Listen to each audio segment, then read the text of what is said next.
Yaurana Kotaonui, il rentre chez nous, il nous pique et nous donne des maladies. Il s'agit bien sûr des moustiques. Deux experts du sujet sont avec nous pour nous en parler justement.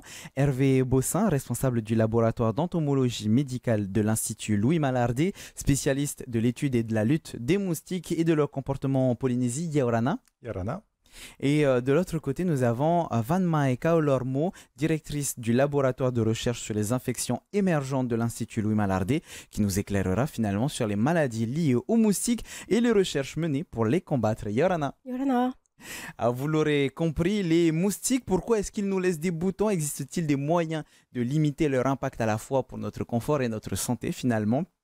Comment les faire disparaître et surtout, est-ce que ça peut avoir un impact pour nous? Les moustiques, ça va être notre sujet du jour dans Manava, votre émission Info Service.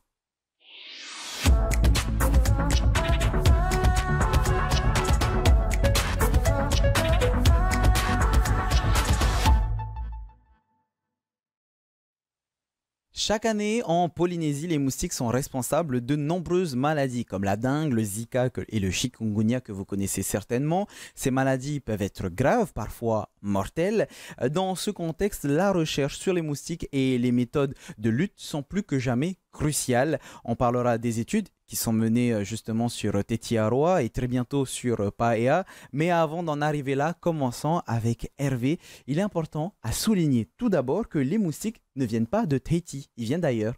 Alors, certaines espèces sont endémiques à la Polynésie française, mais elles sont peu nombreuses. Elles se trouvent dans des niches très particulières. On a rarement l'occasion de les rencontrer. Et effectivement, il y a plusieurs espèces qui ont été malheureusement introduites de façon accidentelle. Ce sont ces fameuses espèces exotiques envahissantes, parmi lesquelles le moustique de la fièvre jaune, tel qu'il est appelé par les anglo-saxons, c'est le moustique Aedes aegypti, qui a fait son apparition il y a à peu près au début du XXe siècle, 1904, première description à Tahiti, et qui malheureusement est un moustique très connu à travers la planète. C'est probablement l'un des moustiques les plus connus à travers la planète, qui est un moustique très inféodé à l'homme, qui est un moustique domestique qu'on ne trouve que autour des habitations et qui est malheureusement le principal vecteur du Zika, de la dengue, du chikungunya, de ces maladies, de ces arbovirus dont ma collègue Van Mae va parler tout à l'heure. Essayons de comprendre un peu plus déjà le moustique avant de pouvoir partir plus loin. Pourquoi est-ce qu'il nous pique? Ça, c'est une question importante, sachant que, sauf erreur de ma part, il n'y a que les femelles qui nous piquent, c'est bien ça? Exactement. Alors, ce sont les femelles moustiques de ces moustiques qui transmettent les maladies, effectivement, et d'autres espèces. Au total, il y a 3600 espèces de moustiques qui ont été caractérisées à travers la planète, mais seulement quelques-unes de ces espèces provoquent ces épidémies, la transmission de ces maladies à travers la planète, à travers le monde. Et donc, les femelles, effectivement, elles ont besoin de piquer l'homme ou les humains, ou parfois certains animaux, pour certaines espèces de moustiques, pour obtenir les protéines dont elles ont besoin pour générer, synthétiser leurs œufs et assurer la descendance de leur population. Et avant de parler de maladies, on va essayer déjà de savoir ce qui se passe pour notre corps quand ces femelles nous piquent. Van Mae, ça impacte notre peau, déjà ça nous gratte, etc. Ça, c'est la première conséquence. Pourquoi est-ce que justement ça nous gratte, ça nous fait des petits boutons? Alors le principe, c'est que comme vient de le dire Hervé, les femelles ont besoin de piquer et de prendre du sang pour pouvoir pour pouvoir en fait pondre leurs œufs. Et ce qui se passe, c'est que pour pouvoir aisément prendre du sang, au moment de la piqûre, elles vont injecter de la salive et cette salive contient des anesthésiants. L'objectif étant justement de faire en sorte que l'individu, que ce soit un animal ou un humain, ne sente pas la présence du moustique. Et l'injection de cette salive et de ces anesthésiants peut, au moment où finalement l'anesthésie arrête de faire effet, générer des réactions le fait que ça gratte. En fonction des personnes, les réactions à la piqûre sont plus ou moins importantes. Il y a une espèce de désensibilisation des personnes à la piqûre et c'est pour ça que des gens qui viennent juste d'arriver, par exemple, ou les touristes, lorsqu'ils sont piqués, ont un très fort ressenti de piqûre et un très fort sentiment que la salive fait gratter à l'endroit où la piqûre a été faite. Donc on va dire que nous, si on a l'habitude, les locaux en l'occurrence, ils ont tellement l'habitude qu'aujourd'hui ils ne le sentent presque plus. Mais est-ce que, donc là tu as parlé de cette désensibilisation, mais est-ce que le groupe sanguin, ça peut aussi jouer? J'ai cru comprendre qu'en fonction de ton groupe sanguin, ça pouvait attirer le moustique. Comment ça se passe? Alors l'attractivité effectivement du moustique et le fait que le moustique ait peut-être tendance à piquer plus certaines personnes que d'autres est généré par plusieurs paramètres. Là, Hervé pourra peut-être répondre aussi à cette question. Le groupe sanguin, mais plein d'autres paramètres liés vraiment à l'odeur ou aux molécules qui sont générées par la peau qui vont faire que le moustique sera plus ou moins attiré par l'individu. L'activité physique, le sport, la sueur, tout ce qui augmente quelque part le fait que, d'un point de vue odorant, la peau soit plus perceptible, va attirer davantage le moustique. Je me tourne vers toi, Hervé, du coup. Oui, c'est ça, c'est exactement ça. En fait, il y a aussi toute la microflore bactérienne à la surface de la peau qui va contribuer à émettre des substances volatiles que les moustiques sont capables de détecter. Alors, il y a également la chaleur que l'on émet à travers notre corps, et puis le dioxyde de carbone, le CO2, qui est un des facteurs, un des stimulants qui va attirer les femelles et leur permettre de nous détecter dans l'espace. Alors, une vidéo que j'ai pu voir très récemment, je pense que ça doit être une idée reçue, mais quelqu'un qui montrait que c'était une personne qui avait beaucoup de pilosité et le moustique ne pouvait pas passer à travers les poils de ses bras. C'est une idée reçue. C'est un mythe, ça. Donc, Pour preuve, il y a certains de ces moustiques qui vont piquer sur les chiens, sur les rats également, à travers la fourrure. Donc, c'est vraiment pas une barrière, hein. Donc finalement, la pilosité n'a jamais été une barrière pour les piqûres de moustiques. Le meilleur moyen de se protéger, ça reste encore les sprays anti-moustiques et ce genre de choses. Oui, alors le meilleur moyen, c'est surtout d'éliminer les gîtes larvaires qui peuvent être présents autour de nos habitations. Donc tout ce qui contient de l'eau stagnante. Et c'est ça qui va permettre de minimiser en fait la pullulation des moustiques autour de nos habitations. Et on en reparlera justement en fin d'émission, mais je poursuis avec toi, Van Mey. Est-ce qu'on peut avoir des réactions allergiques comme on pourrait avoir une réaction allergique avec une piqûre d'abeille par exemple? Non, en fait, il y a une différence, c'est que les piqûres d'abeilles ou de guêpes sont en fait l'injection de venin. Donc, c'est l'injection de ce venin qui contient parfois des molécules contre lesquelles certaines personnes vont très fortement réagir et peuvent en fait générer des réactions allergiques. Dans le cas du moustique, c'est différent. L'injection, c'est de l'injection de salive. Ces protéines salivaires ont pour objectif justement de minimiser quelque part la réaction immédiate à la piqûre. Et généralement, la conséquence, c'est une piqûre, le fait que ça gratte. Et souvent, pour des personnes qui sont un petit peu moins habituées aux piqûres, ce qui va ensuite potentiellement créer des infections, c'est parce que les personnes se grattent, créent des plaies, et c'est ces plaies qui se surinfectent. Par contre, ce qu'on sait, c'est les maladies, on les connaît assez bien, comme je le disais en début d'émission, Zika, dengue, chikungunya. Comment ça se passe, ces maladies qui sont transmises ? Alors en fait, le principe de ces maladies, c'est qu'elles sont introduites en Polynésie, elles ne sont pas là en permanence. Bon, on a de la dengue en ce moment, malheureusement, il y a un risque d'introduction du chikungunya aussi, malheureusement. Lorsqu'une personne est infectée par un de ces virus, parce que ce soit la dengue, le Zika ou le chikungunya, le cycle de transmission va être identique.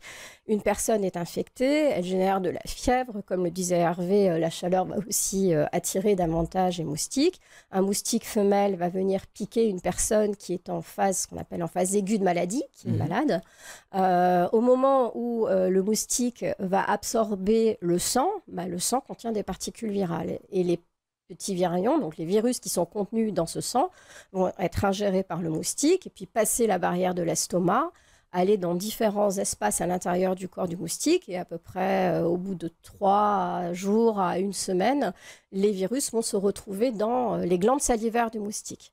Et lorsque cette femelle, donc, qui du coup devient infectante, va trouver un autre individu à piquer, elle va au moment de la piqûre injecter de la salive qui contiendra des particules virales. Et c'est comme ça que se transmet le virus. Alors vous avez peut-être déjà eu une de ces maladies que l'on a déjà citées, mais pour éviter justement que ça se transmette, Hervé, il y a des recherches qui ont été menées à Tetiaroa récemment. De quoi est-ce qu'il s'agissait ? Tout à fait. Donc, en plus des actions d'élimination des gîtes, il est possible aujourd'hui de faire appel à ces stratégies innovantes qui reposent sur la production, le transport et le lâcher de ces fameux moustiques mâles stériles. Alors, on peut faire des lâchers de mâles stériles parce que dans le monde des moustiques, seules les femelles piquent et les mâles ne piquent pas. Et ces mâles, eh bien, en s'accouplant avec les femelles sauvages sur le terrain, dans les zones infestées, vont contribuer à les stériliser et ces femelles ne pourront plus assurer la descendance. Et dans la courte vie des moustiques, une femelle moustique, ça vit 2-3 semaines, elle va piquer pondre ses œufs. Eh bien, si cette population n'est plus renouvelée, il n'y a plus de nuisance. Il y a disparition, effondrement de la nuisance et effondrement de la population. Et c'est ce qui a été réalisé avec succès donc, sur Tetiaroa en partenariat avec l'hôtel de Brando.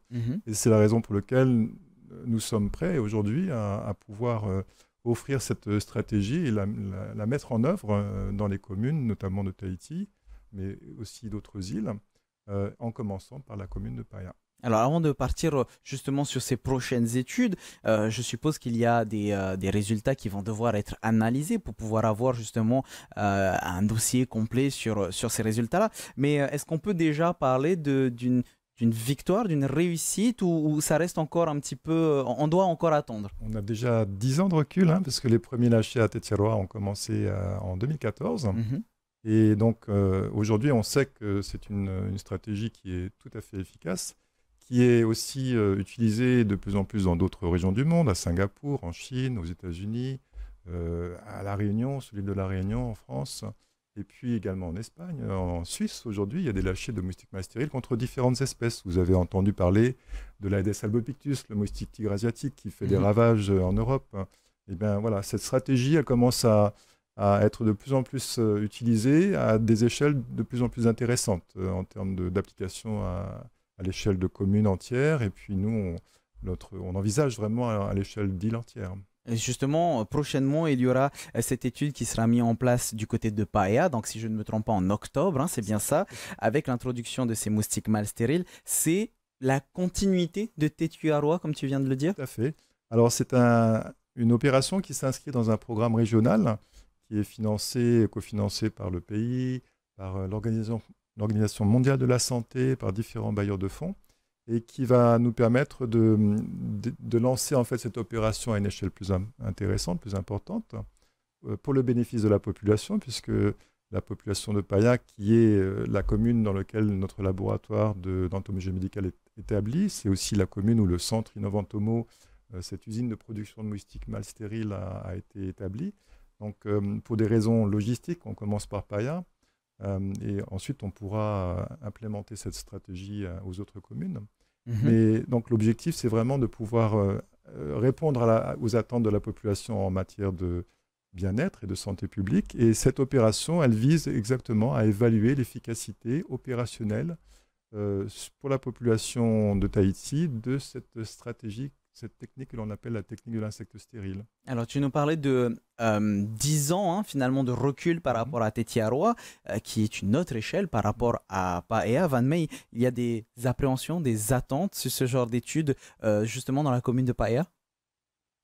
Alors, je ne sais pas si c'est particulier à la commune de Paia. Je pense que c'est l'ensemble de la population qui est aujourd'hui sensibilisée au risque d'infection et les gens savent localement ce qu'est la dengue.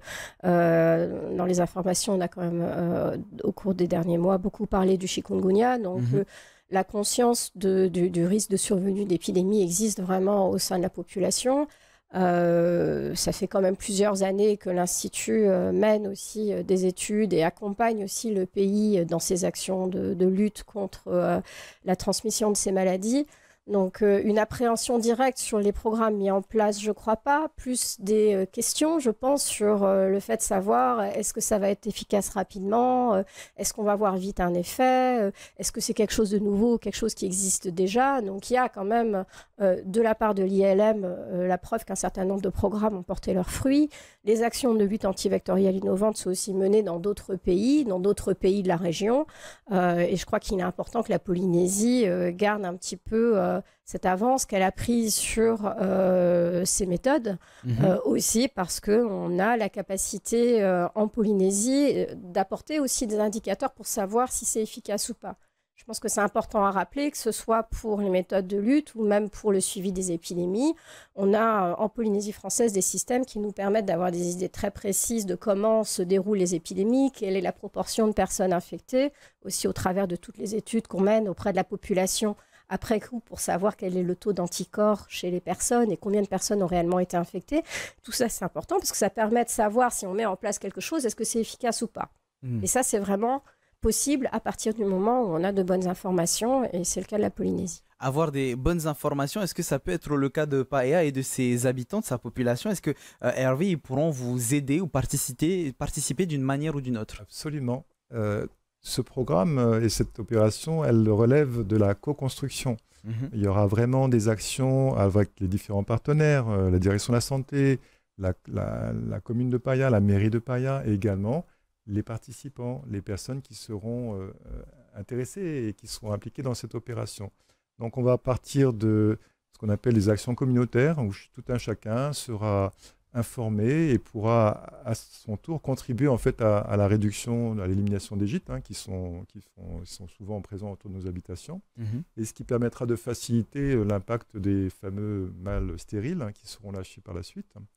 Donc tous ces éléments vont contribuer à réduire l'exposition des personnes aux piqûres de moustiques qui sont potentielles. Donc il y aura des conséquences positives, on s'en doute bien. Donc on sera moins piqué, oui, d'une part, et on aura moins de risques d'être exposé à des maladies.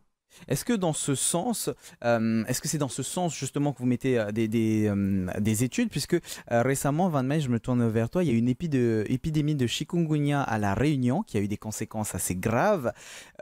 Pouvoir faire ce genre d'études permet d'éviter à ce qu'il y ait finalement une réintroduction de certaines maladies, ou en tout cas ça limite ces maladies?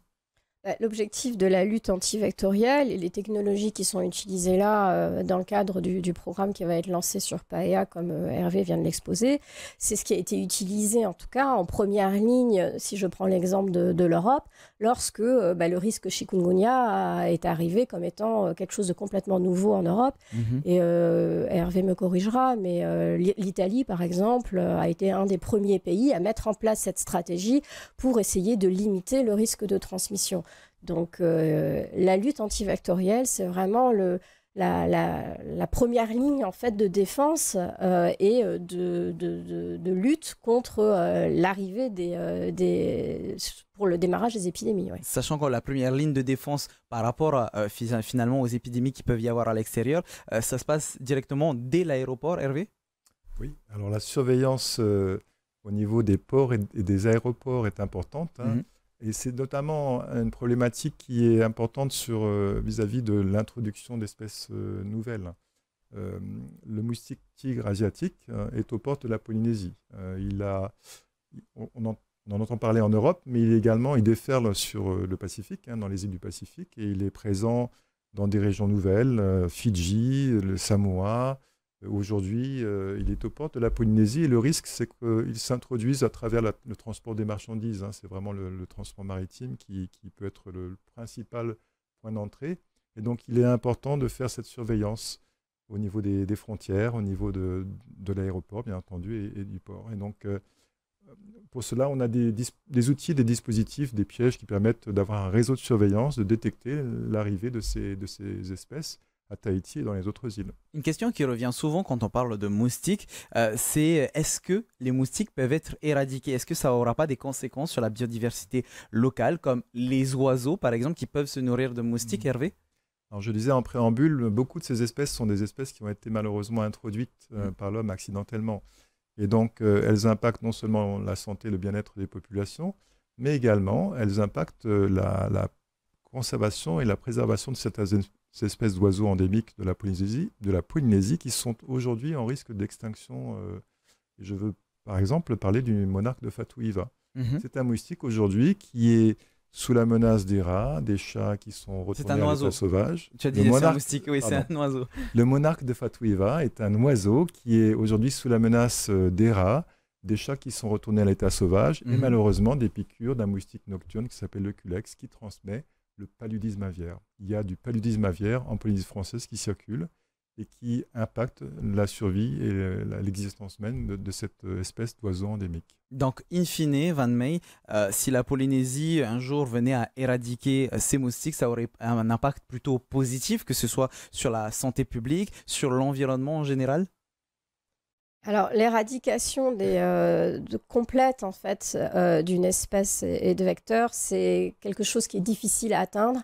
Il ne faut pas oublier que la Polynésie, comme le reste du monde, est en contact avec, avec ce qui se passe dans les autres régions du monde. Comme le disait Hervé, il y a une surveillance renforcée sur les points d'entrée, sur le fait qu'il n'y ait pas de nouvelles espèces qui arrivent. Ça, c'est déjà, on va dire, un premier pas à faire. Éradiquer complètement la présence des moustiques, je ne crois pas. Et ce qui se passe aussi, c'est par contre, il ne faut pas oublier que les virus arrivent surtout avec les gens et pas avec les moustiques. Ce sont les personnes qui voyagent, qui reviennent infectées. Et la présence, même si on arrivait à réduire la densité de moustiques, mais de moustiques quand même présents sur place, rend compliqué le fait d'envisager complètement d'éradiquer les épidémies. Néanmoins, ces actions de lutte permettent quand même de réduire vraiment la densité et associées à d'autres mesures, on va dire, de surveillance. Et une importante, c'est quand même de rappeler aux gens que s'ils partent en voyage et qu'il y a actuellement donc à l'aéroport justement un signalement pour rappeler que si des personnes viennent ou ont voyagé à La Réunion où actuellement il y a du chikungunya, elles le notifient si jamais elles tombent malades. Il y a quand même une responsabilité de la part aussi des individus sur le fait de contribuer à éviter d'introduire des virus. Alors, quelle est la suite de l'aventure face aux moustiques? Est-ce qu'on arrêtera un jour de les avoir dans les oreilles à chaque sieste? Est-ce que c'est un objectif réalisable ou utopique? Seul l'avenir nous le dira finalement, mais on souhaite vraiment à vous tous beaucoup de courage et beaucoup de succès pour les études à venir sur ces moustiques. Maruru Metei. Maruru. On le rappelle, cette épidémie de chikungunya à La Réunion, qui nous rappelle qu'il faut être prudent, utiliser des répulsifs, des diffuseurs électriques ou des moustiquaires et éliminer les gîtes larvaires, les eaux stagnantes. Et vous savez quoi? Je pense que Noémie Piivey, qui est chargée d'études sanitaires pour la lutte antivectorielle, sera mieux placée que moi pour vous répondre. Notre équipe l'a rencontrée dans le cadre de vos questions express. Bonjour, je me présente, je suis Piivey Noémie, je suis chargée d'études sanitaires au Centre de santé environnementale de la Direction de la santé et je m'occupe principalement des missions de lutte antivectorielle et notamment de la lutte contre les moustiques. Des priorités phares, c'est la réduction des gîtes larvaires, notamment en faisant des visites dans des établissements accueillants du public. Ensuite, on met l'accent aussi sur la surveillance entomologique.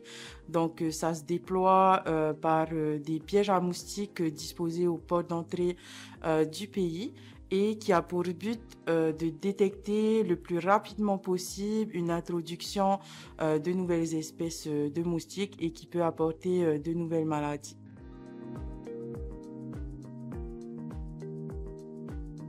Pendant les phases